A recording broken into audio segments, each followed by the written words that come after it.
people of Reddit. What stupid rule at your work/school backfired beautifully? I was working as a medical assistant at a private practice medical clinic. Our clinic manager wouldn't allow the new receptionist to drive to the bank to deposit cash. Made her walk carrying the money bag so that she couldn't drive away with the money. Bizarre. I know. That went on for a few weeks. Then the receptionist was mugged and over $1,000 in cash was stolen. She was allowed to drive after that. Not a stupid rule. But I think this should apply. I'm in aviation maintenance and wanted to leave the current company that I worked for 12 years with.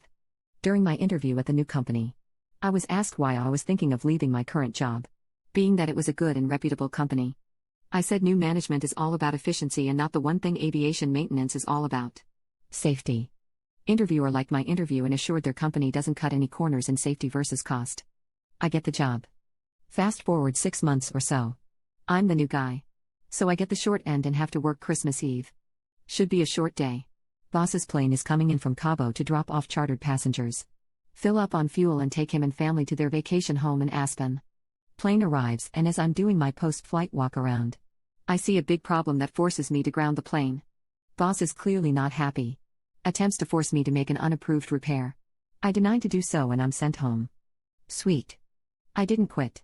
It's documented and I get to go home earlier than planned on a holiday. Someone else gets called in to do the Mickey Mouse of a repair. Everyone's happy. Plane taxis out with owner and family. Full on fuel and tries to take off. Oops. Crappy repair failed. Huge component breaks off and goes into the inlet of the jet engine. Grenades that engine. Plane's brakes overheat trying to stop the heavy-ass plane with just one engine. Some fuselage is damaged from the engine that gave out and the plane finally comes to a stop. FAA comes in. Sweet. Who made this repair? Who accepted to take this flight? What company operates this way? So, dummy tech that tried to make the repair gets his license revoked. The boss owns the charter company, so he's fined a huge amount and is put on a probation with continuous FAA audits and, best of all, the insurance rejected his claim to the engine because it was negligence. This cost him millions.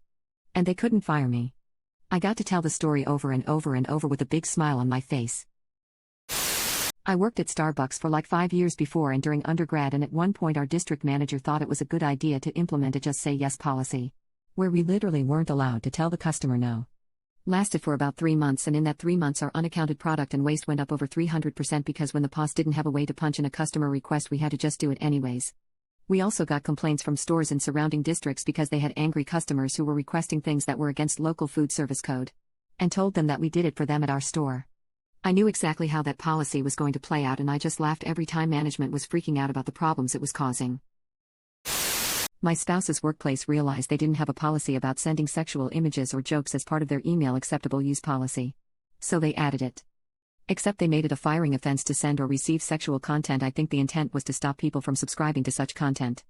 They also said that your access would be immediately revoked until a determination was made. So someone got fired for something else and decided to send their whole management chain a graphically sexual image.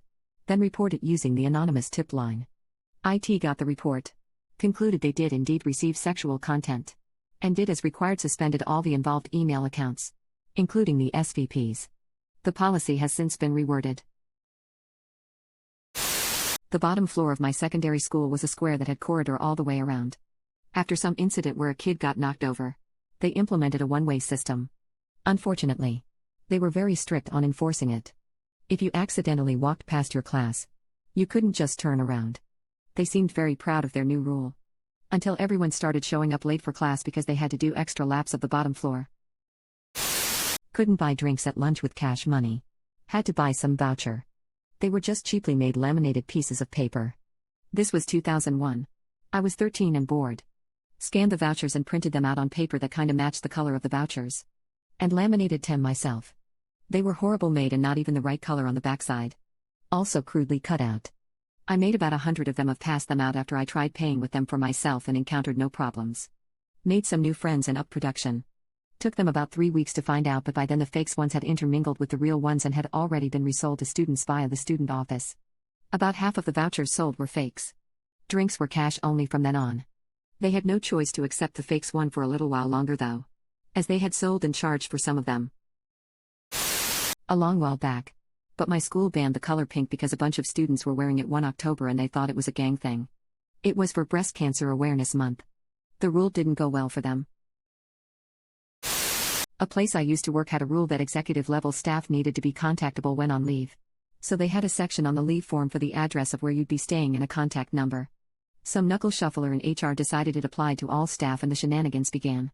People would put down the address and phone number of sex shops, sports grounds, medical clinics. I gave the latitude and longitude of the place I was going camping and the UHF channel my radio would be tuned to make moving between classes more efficient. They had designated up and down stairways. But they didn't take into account that the stairs were located at the ends of the very long corridors, which meant it was impossible to get to your next class on time. Because of this, no one bothered trying to get to class on time and just blamed the stairway rule. Every shift, there's a quota we need to fulfill. And then, even if you do fulfill it, you have to keep working until your 8 hours are up. Cue everyone speeding for 4 hours, having a 3-hour lunch/coffee break, then slowly moving their ass for an hour. No rule about us taking necessary breaks if we're still capable of reaching the quota. Now we're allowed to stop once we're done. Late 80s high school rule was no shorts. Classmate came for an exam with basketball shorts on that were below her knees. Teacher made her go home to change. She came back in a micro mini skirt and wrote her exam,